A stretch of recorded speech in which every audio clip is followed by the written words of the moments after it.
E aí, pessoal, nesse momento estamos iniciando Fé e Evidência, o seu podcast cristão semanal.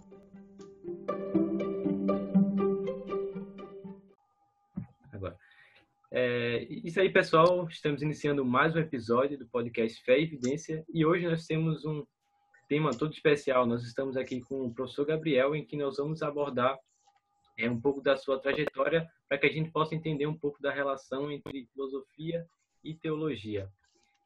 Como falei, estamos com o nosso convidado aqui, o professor Paulo Gabriel, né?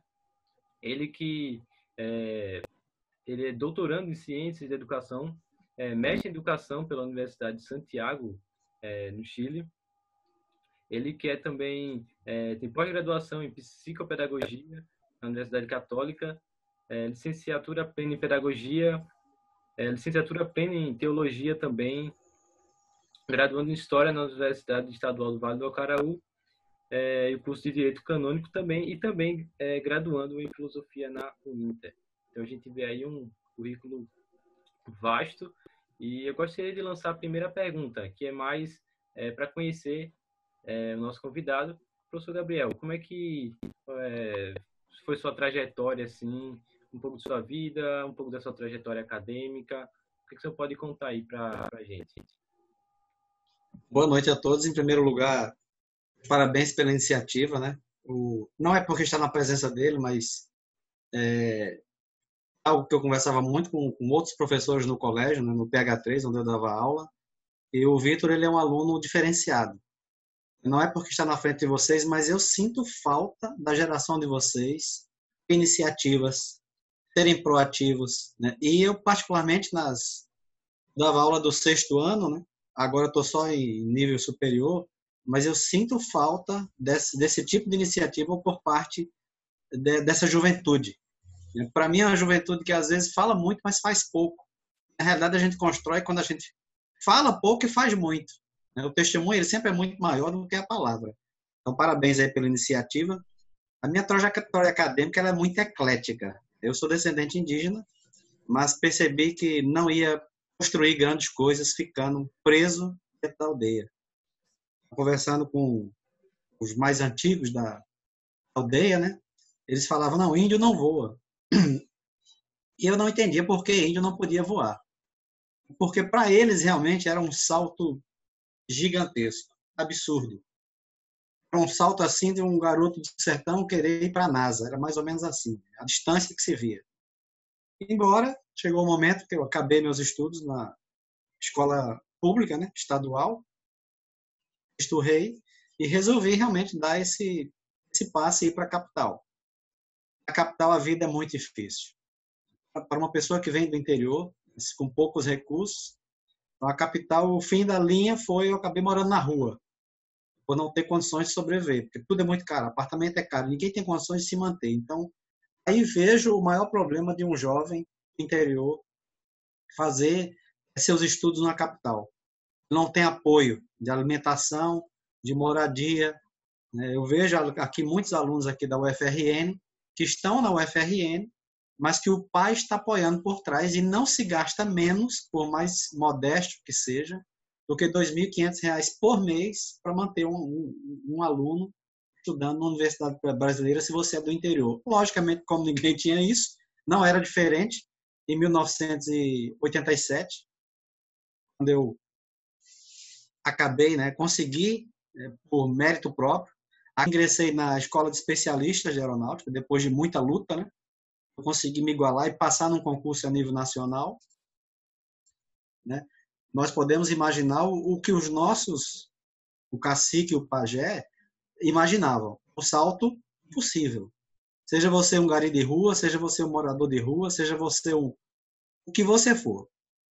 É possível vencer, sim, pela meritocracia. Lógico, nem todos estão dispostos a pagar o preço. Tentei trazer diversos do meu povo para estudar, para vencer, para trilhar o mesmo caminho, mas o ser humano não quer o sofrimento e a luta. Ele quer realmente coisas fáceis. Aí fica muito difícil. É mais fácil a gente, em um dado momento da vida, encarar aquele paredão e falar, ou eu transponho essa muralha, ou eu volto. Eu já teria uma outra filosofia de vida. Eu salto essa muralha, eu derrubo essa muralha. Eu vou morrer tentando. Não existe uma outra possibilidade. Eu ingressei para a Força Aérea. Foi um ano de muito estudo, me nivelar com os outros. Eu tenho impressão, que já faz 35 anos, eu tinha uma média de 16 a 18 horas de estudo por dia. E 3 vezes por semana eu virava à noite. Então, era 24 horas no ar. Aí eu consegui me igualar, ou chegar perto de um concorrente daquele concurso. Porque o cursinho me ajudava muito nisso. E toda a minha família juntava dinheiro, todo mundo. Minha irmã, meu pai, minha mãe. Tudo que eles ganhavam, eles mandavam para mim. Era só o suficiente para pagar a mensalidade do cursinho. O resto eu tinha que correr atrás. Então, aí também vem uma outra característica daqueles que conseguem vencer, é humildade. Muitas pessoas não querem, elas julgam assim se rebaixar. Mas a vida ela é um portal bem baixinho, né? Só se passa de joelhos, rezando, lutando. Quantas vezes um soldado cai? Muitas vezes. Mas ele tem que aprender a levantar. Então a vida me ensinou a levantar e a não olhar para o que eu tenho. Bem, o que é que eu tenho? É isso aqui. Bom, isso aqui não é suficiente. A gente tem que lutar com o que tem. Então esse foi o propósito do meu caminhar acadêmico, né? E aí, em um dado momento, fui mandado para Manaus, e aí foi maravilhoso. Viver 7 anos com os Yanomamis, ter uma experiência com... Já era indígena, né? Conviver com os Yanomamis em diversas aldeias. Eu voei praticamente em todos os cantos da Amazônia, posei em todas as aldeias, tanto do Brasil como algumas de fronteira. Também pela Força Aérea, eu fui morar fora nesses países todos para dar aula, para ter aula deles, para implantar sistemas, para desenvolver doutrina, para pesquisar, enfim. São 30 anos e basicamente falam-se muito dos militares, só se esquece que o militar ele acaba sua carreira com mais ou menos uns 70 cursos. Porque tem que estudar muito. Estuda para entrar. Eu tinha 85 matérias na escola de especialista. Que colégio você conhece que tem 85 matérias? Que tem Física 1, Física 2 e Energia Nuclear 1, 2 e 3. Para um garoto que saiu da tribo indígena. O meu outro desespero era não ser reprovado na escola de especialista com 85 matérias. Então, vejam, não é uma questão de se sou capaz ou não. A questão é, eu estou disposto a sangrar até chegar? De verdade, essa é a grande pergunta que hoje, aos 52 anos de idade, na semana que vem, dia 3, aos 52 anos de idade, eu posso afirmar que você pode ser o que você quiser. Nós não temos, é triste falar sobre isso, mas eu pesquisei em todos esses países, eu não tive uma única fonte de referência bibliográfica na minha linha de pesquisa do Brasil. Eu tinha que pesquisar livros e referências da Espanha, da Europa. Do mundo acadêmico brasileiro, nós temos pouquíssima produção, em algumas áreas zero. Nós não temos hoje filósofos no Brasil de referência a ponto de um aluno de Harvard querer citar um filósofo brasileiro. Então, hoje, na graduação de filosofia, eu vejo que meus próprios professores falam que nós estamos formando historiadores da filosofia, não filósofos. Esse discurso já é antigo, não é algo novo. A gente estuda Platão, Sócrates, mas ter criticidade para filosofar, nós não temos. Nossos alunos não são... a Universidade Brasileira ela não forma filósofo. Ela forma graduado em filosofia com conhecimento histórico. Mas com criticidade para pensar, raciocinar como um filósofo platônico, socrático, aristotélico tinha, não chegamos nesse nível. Então, nós formamos historiadores em filosofia. Eu estou nesse mundo. Ano que vem devo estar me formando em filosofia, mas não vou dizer que serei um filósofo com essa capacidade de crítica, não fosse a bagagem que eu busquei por fora. Não propriamente restrito ao mundo acadêmico.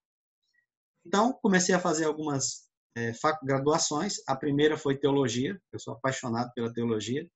Fiz 3 graduações de teologia. A primeira na Batista, outras 2 na Católica. Uma no Rio de Janeiro, outra no Mato Grosso do Sul. A teologia, como ela é confessional, se você resolve fazer, mesmo que seja teologia católica ou evangélica, dependendo de onde você vai, o currículo é totalmente diferente. As disciplinas que você vai estudar numa, você não estudará na outra. teologia judaica, teologia islâmica, né? Um vai primar mais pelo Alcorão, a outra pela Torá.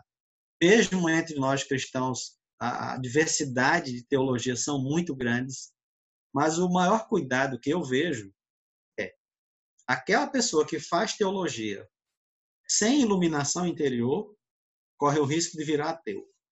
Eu conheço muitos teólogos ateus, parece assim incongruente, né? Como é que alguém faz filosofia e vira ateu? Conheço vários. Muitos viraram ateu.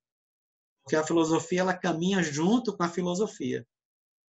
E a filosofia, junto com a teologia, sem iluminação interior, ela pode transformar o universitário ateu.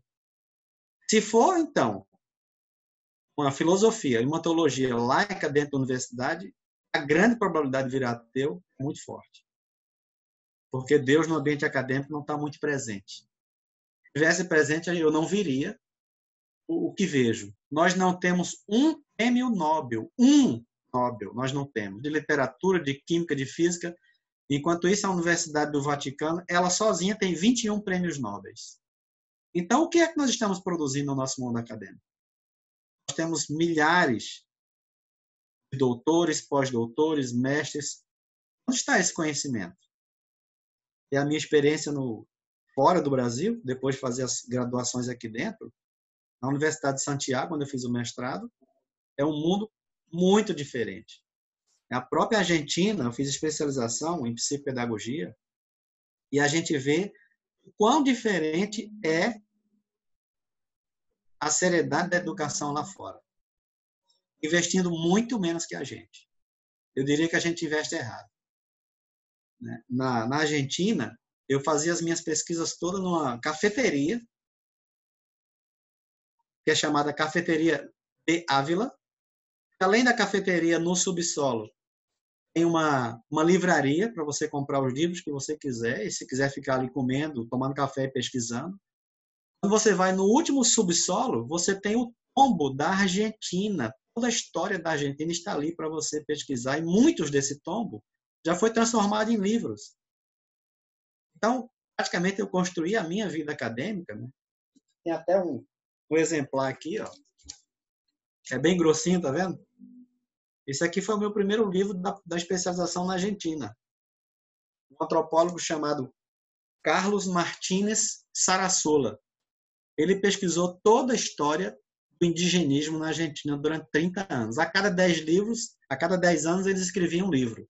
Quando eu cheguei lá, já estava com 30 anos de pesquisa, ele juntou os três e editou um livro só. Professor Gabriel, eu achei bem interessante, com algumas partes de sua fala inicial, essa questão da educação mesmo, né, no Brasil, mais especificamente na parte de filosofia. Porque se a gente for ver a questão de, como o senhor bem falou, né, a questão atualmente, os filósofos, né, estão sendo estimulados mais a estudar história e ver o que os outros filósofos conhecidos disseram. Mas se a gente for ver, esses filósofos principais da história, eles eram pessoas que criavam, iam pensando, raciocinando, iam tendo as suas ideias e tal. E por isso que eles se tornaram objeto de estudo, né? E realmente eu acho bem interessante essa sua fala, porque principalmente em relação à filosofia, que deveria ser algo que a questão do pensar, né, do filosofar, do buscar a sabedoria, do buscar o algo novo, deveria ser estimulado.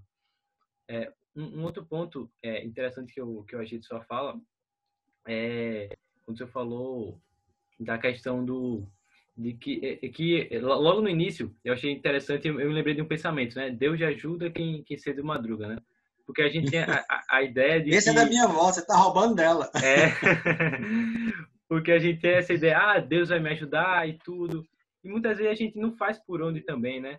E a gente precisa entender que Deus ele ajuda, claro, mas ele precisa que a gente também se esforce para que a gente possa querer também vencer e tudo mais, mudar de vida e nessas coisas. Então, eu achei bem interessante esses pontos de sua fala.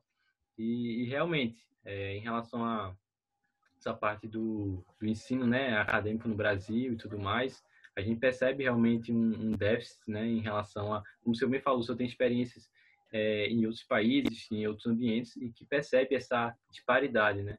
E que não é pela questão da, digamos assim, entre aspas, da mão de obra, mas que os alunos em si têm capacidade, mas muitas vezes eles não têm o estímulo correto, não têm alguma coisa para favorecer eles, né? Então, eu achei bem interessante essa parte que o senhor falou. Vitor, tu tem alguma consideração?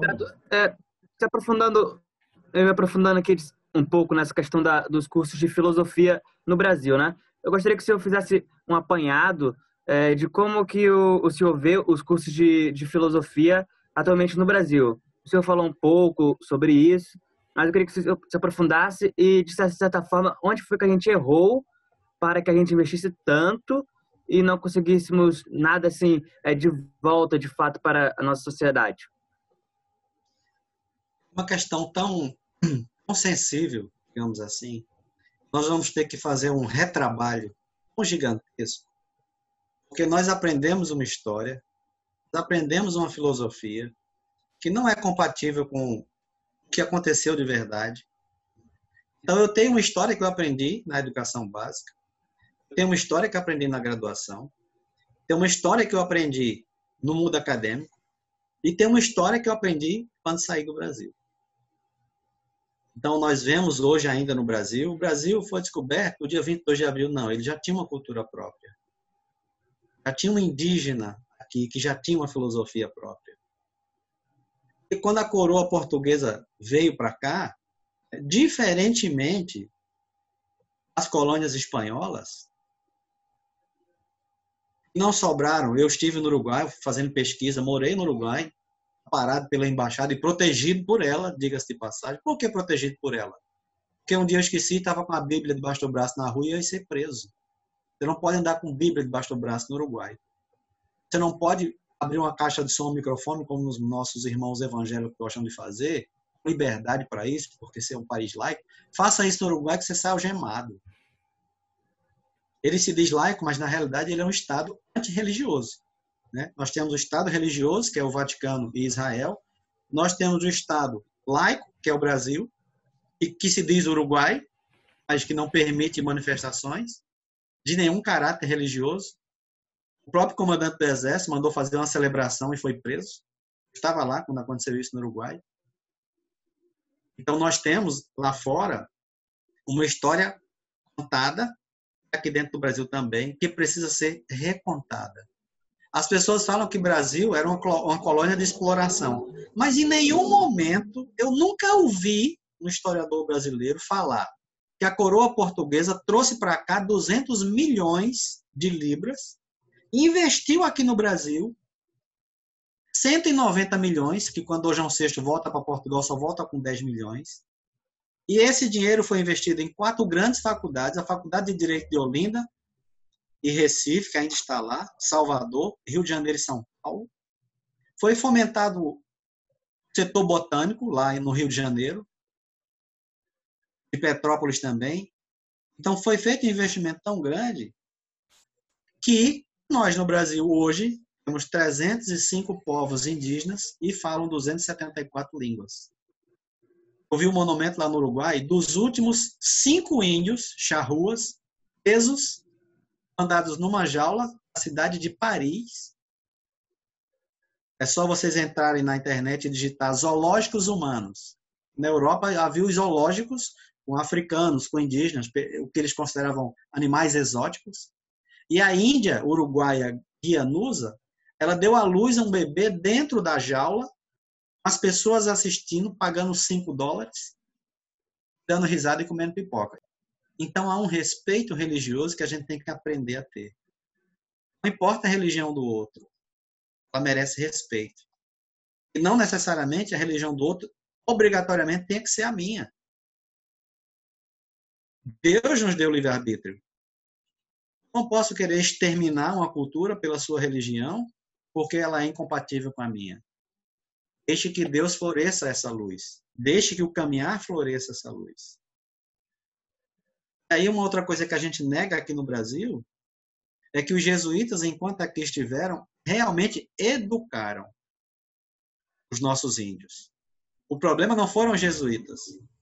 O problema foi quando o Marquês de Pombal, o holandês, totalmente etnocêntrico e totalmente averso a qualquer religião que não fosse a dele. Então, quando o Marquês de Pombal expulsa os jesuítas daqui, que já tinha uma gramática escrita em tupi,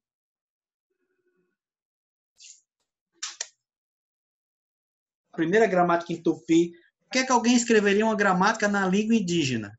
O respeito. O respeito à diferença do outro. Yanomami Hayato de Mahim Buruburu Broqué. Como é que eu vou conversar com Yanomami se eu não falo Nhangatu? Se eu não desenvolvo as habilidades dele? Então, o que aconteceu é que quando Marquês de Pombal, um holandês, expulsa os jesuítas, ele simplesmente atrasou a nossa educação 300 anos.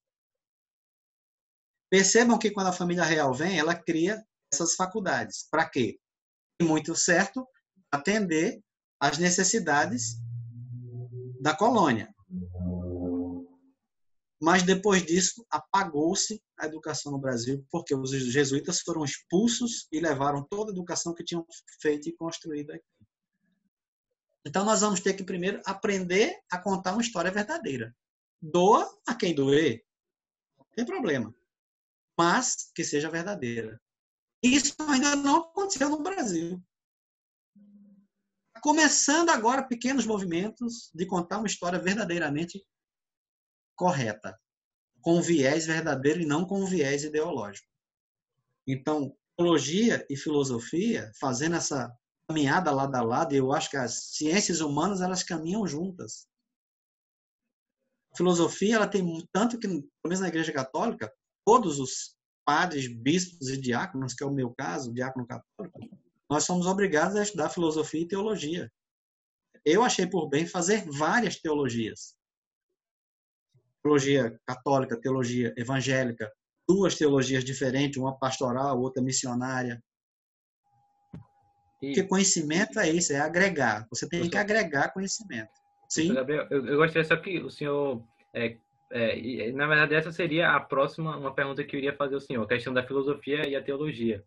Então, se eu puder abranger mais essa parte que o senhor está falando também, eu percebi que o senhor estava falando um pouco, eu não sei se o senhor ia falar rapidamente, mas eu gostaria que o senhor falasse um pouco mais sobre essa parte também. Eu estou achando bem interessante a sua fala. Pode continuar. Beleza. Então, a teologia e a filosofia, quais são os dois grandes perigos que eu vejo? Você se tornar ateu. Eu não tenho nenhum problema com... Eu tenho muitos amigos ateus. O problema não é esse. O problema é que a filosofia e a teologia não existe para fomentar o ateísmo. Ela existe para fomentar o conhecimento e a criticidade dele. E eu conheço muitos teólogos que viraram ateus. Muitos filósofos que viraram ateus. E isso é incompatível.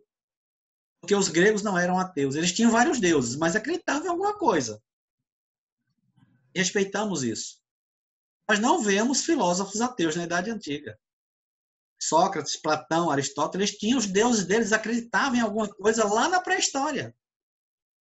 E isso eu aprendi com Sarasola. Quando pela primeira vez na Argentina, ele falava, os mortos falam. E eu fiquei com aquilo na cabeça e nunca entendi. Só depois de ler as obras dele é que a gente passa a entender. Quando ele faz uma escavação em algum índio Mapuche, Tupi, Guarani, a sepultura sempre tem ali as coisas do morto. Porque acredita-se que há uma vida após esta vida aqui. Então, a crença numa vida futura, até os egípcios acreditavam.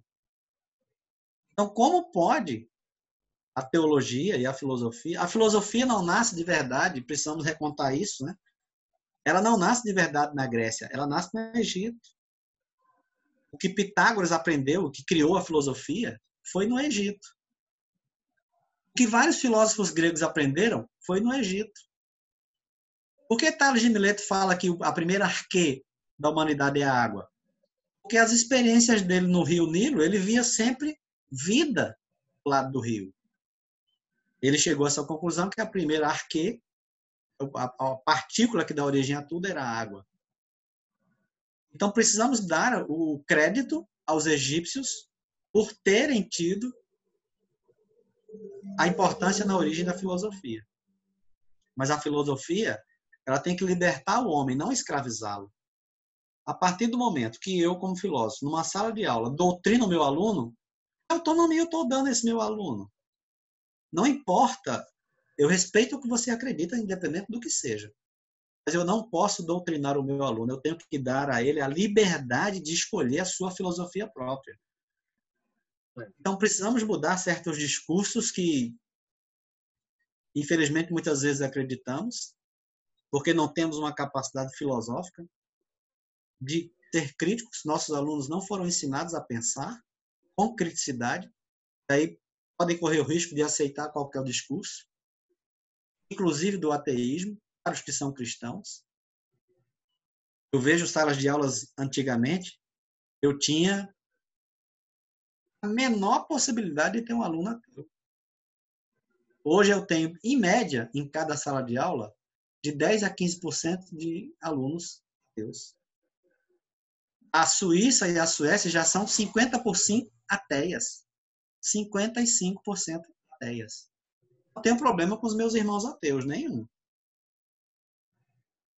Longe de mim. Mas, será que realmente a metade do planeta acredita que Deus não existe? Se a própria sociologia, se a própria filosofia nos ensina que se nós colocarmos um homem isolado numa ilha, quando nós voltarmos lá, ele vai estar adorando alguma coisa, porque está na índole do humano a religião, a espiritualidade. A teologia não veio depois, é o contrário. A teologia está dentro do homem. A manifestação que existe através de uma religião já é algo externo e consequente. Nenhum animal adora como nós adoramos algo superior. A maioria da humanidade acredita em um ser superior. Como é que tem um mundo acadêmico restrito dizendo que Deus não existe? Professor, quanto a isso eu tenho uma pergunta. Justamente isso que você falou, né? O ser humano parece ser nato dele, né? Procurar o divino. Na opinião do senhor, por que o senhor acha que o sistema educacional que nós temos hoje, por que muitos eles abandonam a sua crença em um Deus? Quais são, para o senhor, as principais dificuldades que um cristão ele encontra na academia? Essa aqui. O Manifesto do Partido Comunista de Karl Marx e Engels. O comunismo, ele é, infelizmente, proibitivo das religiões. E onde é que isso, infelizmente, começa? Esse discurso não agrada, viu, gente? No mundo acadêmico, eu deveria estar tomando tiro agora, ou apedrejado, no mínimo. Se nós pegarmos qualquer país socialista, você vai ver que a religião ela é escorraçada. Como eu falei para vocês, do Uruguai, e o Uruguai ele ainda é bem leve. Você não pode fazer manifestações religiosas públicas. Eu vi um comandante ser preso. O comandante do exército foi preso no Uruguai.